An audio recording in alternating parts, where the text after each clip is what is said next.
Here's a closer look at this magnetic wallet, and it also doubles as a phone stand. The company did, Lamicall, send me this product and compensate me for it, so I appreciate you, Lamicall. But let's take a closer look. So we'll switch over to the side camera here. So it comes with a couple different wallet pockets on the inside, or for cards, and then it does come with the card pocket on the outside, and then the magnet to be able to clip on.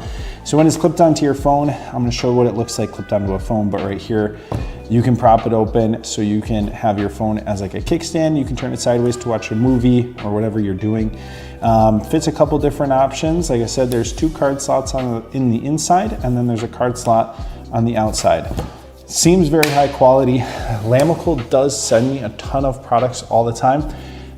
Very trusted brand. Everything that I've gotten from them is high quality, and that's not just because they're paying me to make these videos, but honestly, anything they've sent me, I've never been disappointed with. So take a look at their store, check them out. This magnetic wallet phone prop up is pretty neat. I would highly recommend it. Hope the review helped.